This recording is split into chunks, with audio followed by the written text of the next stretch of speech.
Glia zelulak dira neuronekin batera garuna osatzen duten zelulak. Naiz eta gaur egungo neurozientzia gehien bat neuronetan enfokatzen den, zeren eta hauek impulso nerbiosoa edatzen dute eta informazioa eraman, horrek ez du esan nahi glia zelulak ez direnik garrantzitsuak garunaren funtzionamendurako. Historikoki gertatu izan dena da, glia zelulak egon direla bigarren planu batean. Zeren eta urte askotan zehar uste izan da neuronen euskarri fisikoa baino besterik ez zirela glia zelulak. Baina azken hamarkadetan ikerketek eman dute aditzera glia zelulak badituztela beraien propietate eta funtzio bereizgarriak. Eta hauen komunikazioak neuronekin ematen duela garunaren funtzio osoa. Glia zelulak ezinbestekoak dira giza garunaren funtzionamendurako. Lehen esan dudan bezala, neuronen eta glia mota ezberdinen arteko komunikazioak eta aktibitate koordinatuak ematen du garunaren funtzio egokia eta osoa. Horrez gain, garrantzitsua da esatea, neuronak ezingo liratekela ez bizi, ez beraien funtziorik aurrera eraman, glia zelulak ematen dien baliabiderik gabe. Izan ere, glia zelulek neuronen ingurumenaren konposizioa kontrolatzen dute, baliabide energetikoak ematen dizkie neuronei eta irainen aurrean babesten ditu.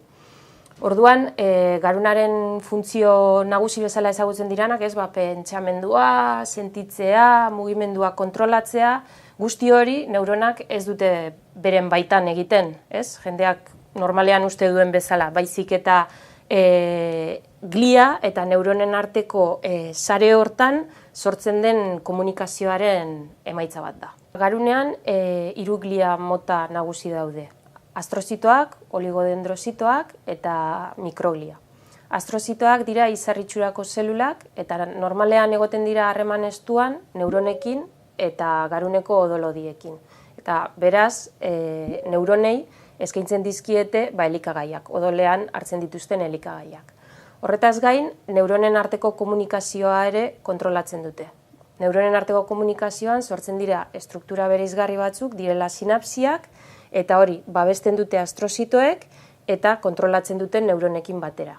Bigarren mota dira oligodendrozitoak. Eta oligodendrozitoek gehien bat egiten dutena da neuronen impulso nerbiosoa eraginkorragoa bihurtu. Eta hori nola egiten dute? Neuronek izaten dituzte luzapen batzuk, non impulso nerbiosoa edatzen den, eta egiten dutena da bildu oligodendrozitoek eta horrek ematen du propietate fisiko-kimiko batzuk impulsoa eraginkorragoa izateko.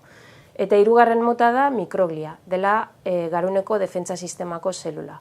Eta honek egiten duena da garuneko zikinkeria garbitu eta sustantzia kimikoak jariatu erasoen aurrean sistema bere funtzioa lehenbaileen berreskuratu dadin. Glia zelulen mutazioak eduki dezaken ondorioetako bat da, glia zelulen beraien funtzioak kaskartuta egotea edo osorik ezabatzea.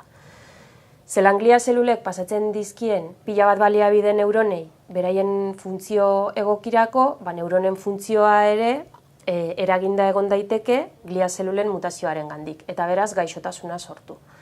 Badago adibide konkretu bat, gaixotasun neurologiko bat, dela atrofia multisistemikoa, dela Parkinsonaren oso antzekoa eta non mugimenduen kontrola galtzen duten gaixoek.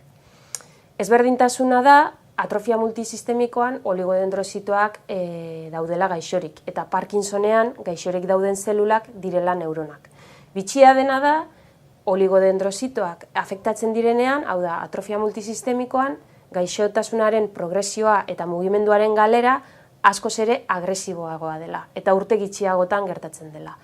Eta uste dut hau izan daitekeela adibide bat glia zelularen garrantzia garunaren funtzionamenduan goraipatzeko.